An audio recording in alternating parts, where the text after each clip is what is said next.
Live right now. Hey, we're live. Welcome back. It's Tuesday night. It's another edition of BlogChat. I'm Matt Hill, and this is... Hey. Lance Kynig. Hey there, Matt. It's Lance. Fantastic. How you doing, Lance? The internet is being kind to us. This is Lance Kynig with an unstable owner. We've entered the matrix. In fact, we have a matrix of questions for you guys tonight. We have one of our very popular blog segments called 5 Questions. This is where we get questions all the time from everybody. They send it in to adventure@nationalparksatnight.com or through comments on our website or on Facebook. We keep them. We put them in a jar. And we reply to them too. And we collect them and we take the best of them and we publish them as a blog post every once in a while so that everybody can have the same answers. So this is one of those special ones. And let's jump right in. And here it comes. So right at the top of this, I have a beautiful photograph. Lance, did you take this picture? I did. And actually, I took this picture standing next to Chris with Chris's lens in Death Valley in 2017. That's awesome. That is awesome. It was the first time we went there together. And I think it was the first. Yeah, I think it was the first time that Chris went to Death Valley. Get out. And this is the first year, the first time I ever went was with you guys this year. Zabriskie. Look at that. That's right. See, so this is super moon rising on from Zabriskie Point. We didn't get together because it was so darn windy. Not That's right. Yeah. So this is not the kind of photograph that I normally do. 1, because it is still light out, and 2, because it's shot with a telephoto lens. But, you know, if you're confronted with a scene like this, what are you going to do? You got to take a picture. Either that or just stand there with your jaw hanging on the ground looking at it because it's so gorgeous. I think both are an appropriate response. Indeed. Yeah. So our question on this one is about photographing the full moon and how to know when it's going to be rising or setting around sunset or sunrise, so you can get the light balanced between daylight, between light, the illumination on the moon and the landscape. And so the question: last year when driving home, I passed a small lake that had a huge pink full moon rising over it. Tried to find out when this may happen. Unfortunately, I did not see how to get an easy answer when the moon is rising and the sun is setting. Well, luckily for us, the full moon rises very close to sunset every month. It's not always exactly the same. Sometimes it's a little bit before sunset. Sometimes it's a little bit after. Sometimes it's 1 or 2 days before or after the full moon. But the way the lunar cycle works, it rises, the full moon rises at sunset and sets at sunrise. And the opposite is true for the new moon. The new moon rises at sunrise and sets at sunset. So photo pills, of course, is the way to precisely nail it down and know exactly when it's going to be, you know, the timing is going to be just right. This image was taken probably 15 minutes after the sunset, which is kind of what I like. The light is very soft. There isn't, you know, it's not quite a night photograph, but it's not obviously not a daytime photograph either. So some months you'll get this kind of image with the last rays of sunlight on the mountains in the background, and other times, you know, it's just a little bit after sunset that the moon will rise like this. And one of the things to take into consideration, whether you're using photo pills or photographers or ephemeris or something else, is what's in the background? Are you looking at, are you using your current location and looking at the horizon where it is? So the augmented reality feature in PhotoPills is really helpful because it'll superimpose over the landscape if you actually happen to be standing at the spot where you're going to take the image. Because obviously, if you're at sea level can I show versus standing looking at a mountain range, yeah, sure, go for it. So I can show it while you talk it through. How's that sound? So what are we looking at here? We're looking at full moon, right? All right. And then we can Let me see what we're looking at here.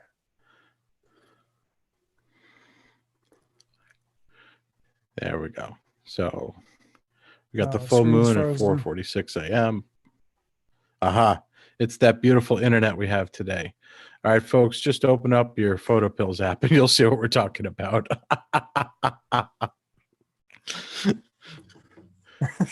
Try to get a little too fancy for the internet that we have today. Too bad. Yeah. We'll do it separate on that one. Oh, geez. So basically you're talking about. But are you doing okay? Just remember, though. Yeah. I'm doing okay. My internet is not. But okay. I was just going to say, just remember that around the full moon. No.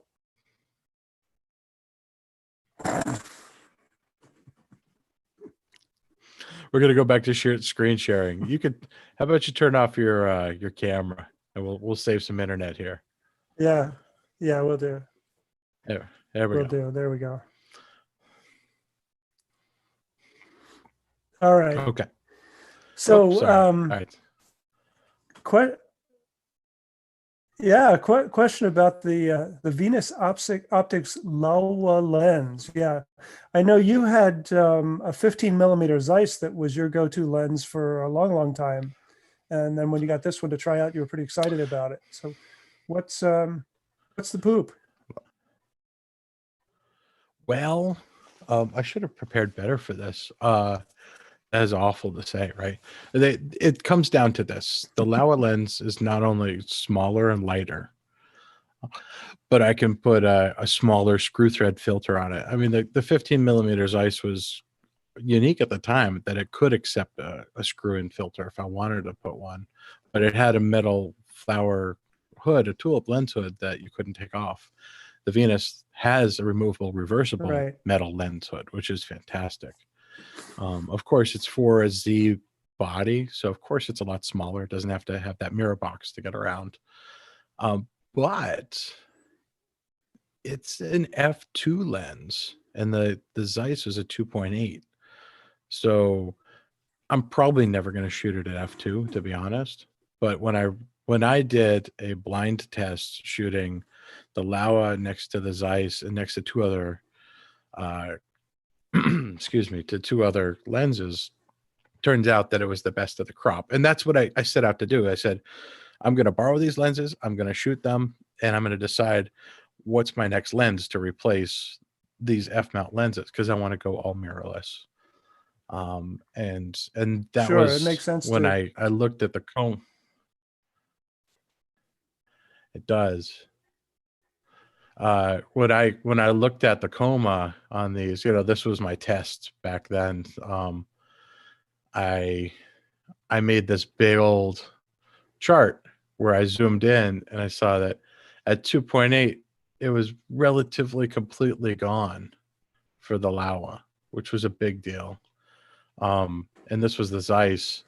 I found that at 2.8, there was still coma, gasp. So, that was a wake up moment for me for a lens that I thought was my go-to for years. It was a big deal to say not only could I have something smaller and lighter, even less expensive, but it has a lot less coma.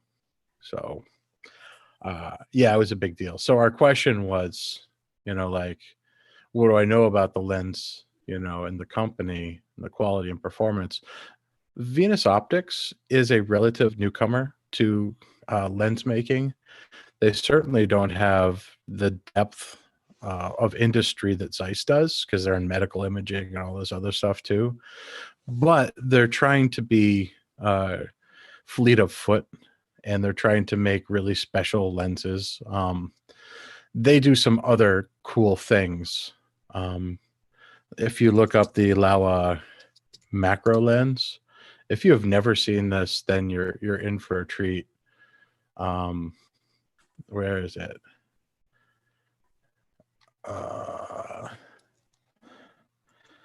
LAOWA 15 millimeter macro. macro.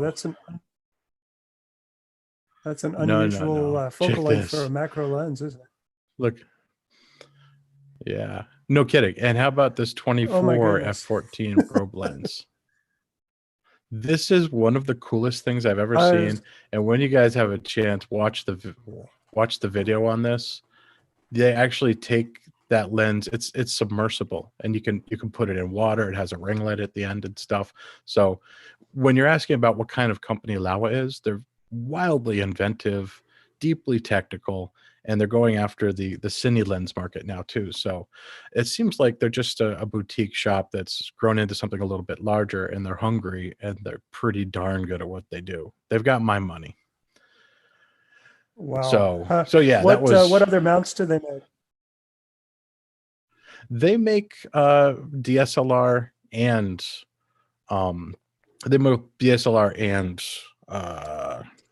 mirrorless. So if we go to Venus Pentax, Optic, yeah. So actually, I'll teach you guys something you might not know about the B&H website. If you go into the more helpful links at the bottom and you click on shop by brand, then you can go in here and put in this and say Venus Optics, and then you can go see absolutely everything that a brand makes. You can also see that my internet connection is unstable. So yeah. So this is just an interesting way to look through things. Yep. It's a good night for the internet. Yeah, very, very. So very cool. they make some pretty cool stuff. Look at that. A 4 millimeter fisheye for the Fuji. That's just bonkers. Okay. So yeah, I'm in love with the LAOWA. For $200. That one lens. I haven't. No, it wasn't $200. No, the 4 millimeter one. I think. Oh, really? The 4 millimeter one. Yeah, that's just $200. Look at that. Wow. So you can expect interesting things from all of the new competition that's in lens making out there. So I have to mention the one downside. This does not have electronic contacts, so I don't get any metadata in Lightroom. Right. So I don't know what f-stop I shot at. Like you were using a Rokinon or a Samyang lens. Exactly. So have you had a chance to shoot this side by side next to the IRIX? No, I think we should do that next. I think so too, for sure. There's something else that I'm supposed to be shooting with the IRIX soon, so I'll do those tests at the same time. That's right. Yep. Okay. Nice. Sounds good. Should we tease them? No. Oh, sure. Yeah. We would never do that. I'll drop the tease. No, we would never tease. Well, the tease is this. There's a whole bunch of light pollution reducing filters or eliminating filters out there. We're going to be shooting a test. So you can expect that, let's say, soonish with a capital ish. So we have a question about switching from Canon to the D780. Since you seem to be our resident D780 expert, why don't you talk about this? Okay. Well, sadly, I am not yet a D780 owner, but I sure hope to be sometime soon. So our buddy Jeff asked about this as his Canon 6D is getting a little long in the tooth, and he was a little bit wary about investing in a DSLR system in a mirrorless world. But we talked about this camera and the review last week in the blog chat, And you know, the short answer is that it's a beautiful hybrid between a Z6 and a D750. And it's got, you know, kind of the best of both worlds. Um, Image quality that is the same as the Z6 with the DSLR user experience that a lot of us still prefer and love. So it's got the live view features and the brighter live view that's easier to see in low light that the Z6 does, but still has the optical viewfinder. And one of the things that I was really excited about was they finally extended the shutter speeds beyond 30 seconds without going to the intervalometer. So, you know, now we can go down to 15-minute or 900-second shutter speeds in camera, which is pretty awesome. It's the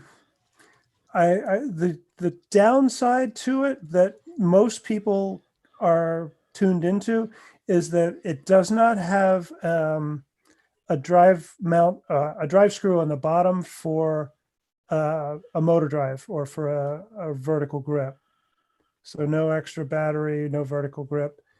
But it's the new battery that they're using in there, the EL1B kicks butt and has quite a long battery life. So I personally, since I'm always working on a camera, I don't really need that vertical grip for shooting. And, you know, the battery life is so good that I'm not really worried about it anyway. So, and it's got and if you guys two want to SD see cards like the 750.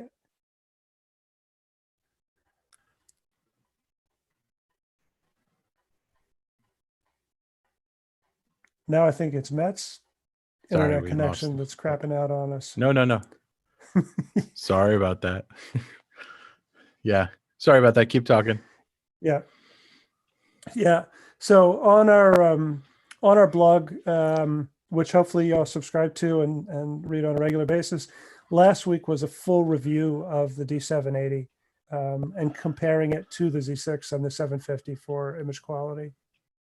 So it's a great camera, and I am eagerly looking forward to getting my hands back on one and putting it in my camera bag long term. So, as for our friend JM, who asked about switching from a Canon 6D, you know, anytime you change brands, there's a lot of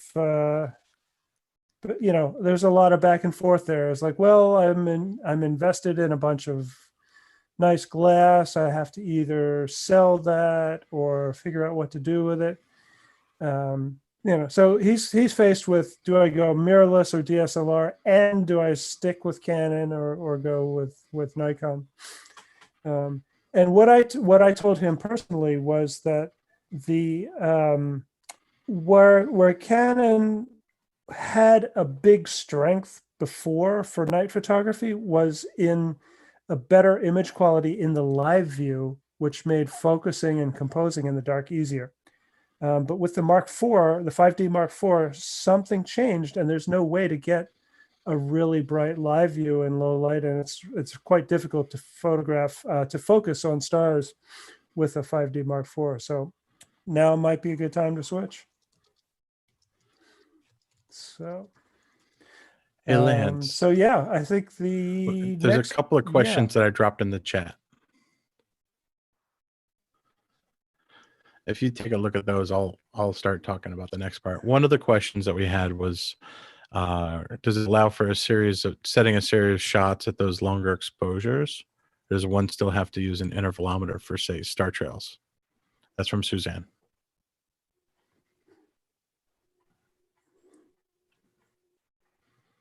Sorry, give me a second. Yeah.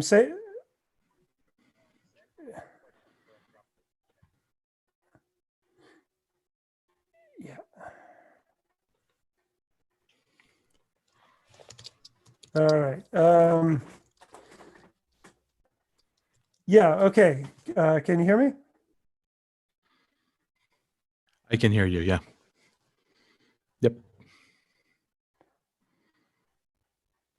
I'm just going to say hello. Hi, everybody. I can hear Lance, and sometimes he can hear me. So just bear with us. We're good. So while Lance is ingesting one of those questions, I'm going to move on to the next one. We had some questions about night panoramics. Totally dead. After reading our blog post on how to shoot and plan a panorama, there's a few questions. I have an Acrotech GPSS ball head, which can be mounted upside down, used as a leveling base. So I presume I wouldn't need a separate leveling base, or would you recommend having one anyway? So to answer that one directly, I am a fan of having a separate leveling base, and I have the Acrotech. I don't think it adds much to the size and the weight, and it benefits all of my setups, not just the panos, because leveling is just faster. If you have to level 3 separate legs, it's slow, right? If you have this head, which is basically a little ball head, you can level that out, and then everything that's above that is then level, and you can just turn sideways. So it's a matter of convenience. If you make panos seldom, you probably don't need it. If you make panos on an average amount of time, I would suggest investing in one. So the next question was about rotating the setup exactly 30 degrees between each frame. How can you do that without turning on your headlamp? Well, there are lots of ways you can do that. Using what you have now, you could put glow-in-the-dark tick marks every 30 degrees. That can help, and just charge it up with your flashlight before you start shooting. Or there are some heads that do this. Down here, I've listed them, that have those click stops on them. And let's just show them in Frodo one. You can set it on the side here to how many degrees you want it to be. And every time you turn it, it clicks into place. It goes click, click, click. And you know it's the exact number of degrees every time you want to use it. And that way, you know, click, click, click with these options here, that you're going to have it exactly. You won't have to turn on a light if you see that. So those rotators are a step up from just a leveling base. You know, you would get that in addition to it, right? And then the Nodal Ninja, like the advanced rotator. So you can look at those. So it depends on how deep are you in. How deep are you going to go into making this panoramic vision of yours happen? And how hard are you going to try to try and get the best panoramic you can have? And it really matters less when you're making a single sweep. If you're making one single sweep, you have room for error, right? You can turn your camera and stitch those. If you're making 2 passes, one for the sky and one for the ground, or trying to stitch 2 rows together, you're going to want to have the most level base possible, which is where I'd recommend at least get a leveling base. And if you want to repeat from the same position every single time, you should get something with those detents, with those clicks. So you know you're starting and stopping exactly the same place, and give your stitching software the best possible chance of connecting all those together. So in the end, none of the stuff is required. It's all about your tolerance for slop, and how much you're going to have to crop afterwards, and how often you do it. Yeah. So that's that. Yeah, if anybody has any other questions, please let us know in the chat. We are reading those things. And I believe Lance is back in with us now. Hey, Lance, you here? I'm going to unmute him. Hey, Lance. I thought we might have a special guest now, too. So our last question in the 5 questions here was about Acadia. What a beautiful place, and I've never been. My husband and I are planning on going to Acadia. We've never been to Maine before. We started looking for places to go and stay, mainly for night photography with ocean, rivers, or lakes with views in and around the park. The area is huge. Was hoping you could give some suggestions on specific areas to stay and go. Now, I'm absolutely the wrong person to ask about this. Lance, I assume you've been to Acadia? I have indeed, yeah, but I don't know it nearly as well as Chris does. Can you hear me? Right. Yeah, I can hear you. Okay, cool. I didn't know if I was back or Yes, not. sir. Yeah. You are. Yeah, it's a gorgeous park, and what's really great about it, it's very small, compact. It's relatively easy to get around, but it's really diverse. There's a lot of different landscapes. There's the um, rock boulder beaches, sand beach, the ponds, and a couple of small. They're somewhere up between a mountain and a hill called the Bubbles, which are great to climb and get an overview of the park, but also make a great background when you're photographing from Jordan Pond. Um, there are these 19th century carriage roads all around the park that are just great for walking, for biking, for navigating, getting around the park. A lot of bridges that go across the carriage roads that I think Gabe and Chris spent a lot of time hiding under the bridges on during a rainy workshop a couple of years back. But yeah, it's it's a gorgeous park, and we're sure hoping to be able to get up there ourselves this summer. Yeah, and as Chris mentioned in the response there in the blog post, if you want to get away from the busier part of the park, take a 45-minute drive away from Mount Desert Island up to the Scudic Peninsula, and that's actually on the mainland as looking out over Mount Desert Island, which is where the bulk of the park is. Bar Harbor is the most popular site to base yourself for a visit to Acadia National Park. It's a small, cute, quaint fishing village, but also very much a tourist hub. So there are hotels and restaurants and all the shops that you would need there. And yeah, a couple of links in there for guides to photographing Acadia that we've got links in the blog post there. And of course, Chris's own book, Photographing National Parks, where he's got a write-up about resources and locations to photograph and best times of day. So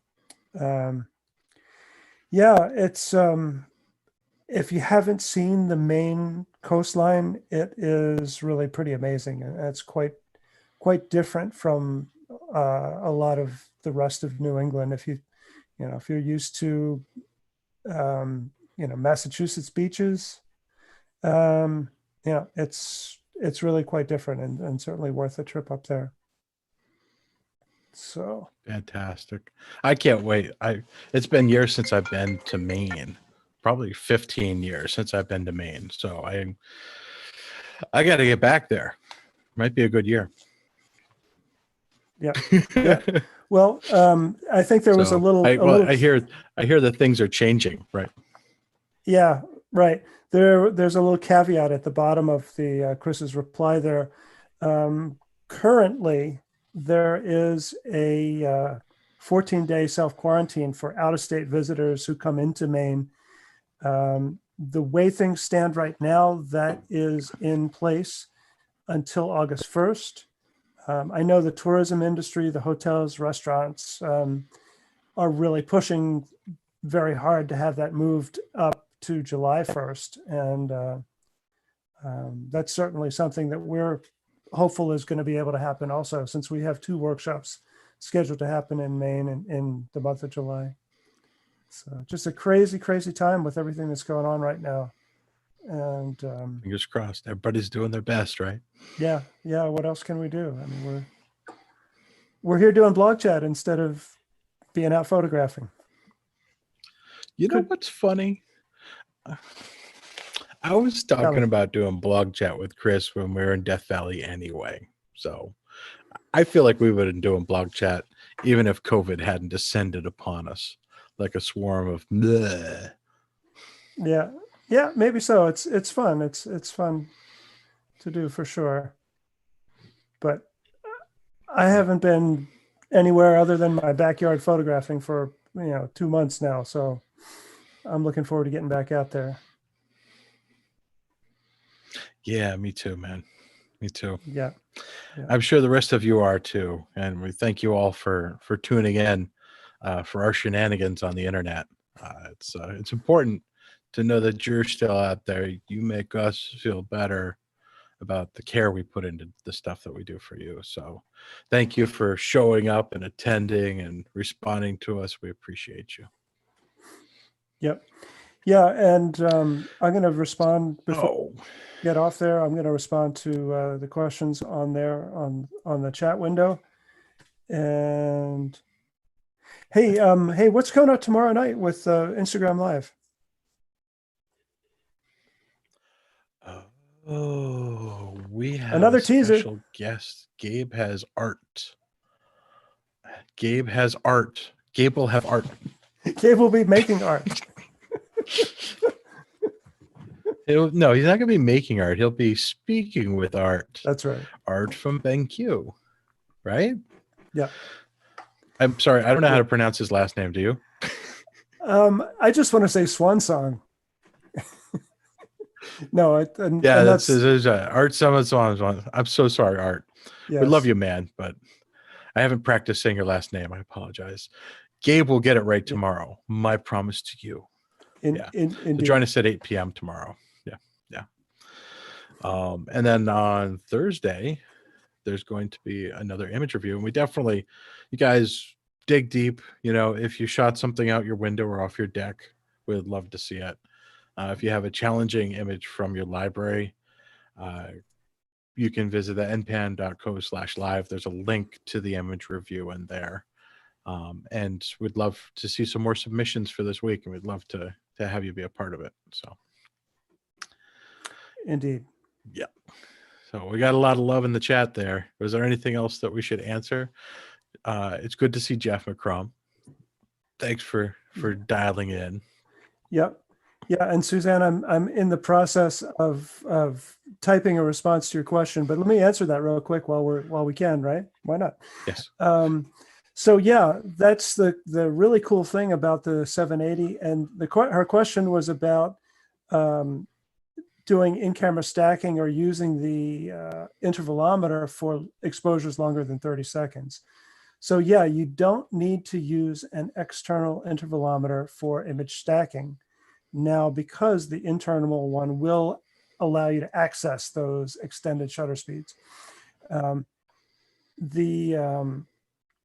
There's also the self-timer mode, which allows you to do up to 9 frames. So that's been the case with most Nikons for a long time, but now you can do 9 15-minute exposures or up to 15-minute exposures with the self-timer.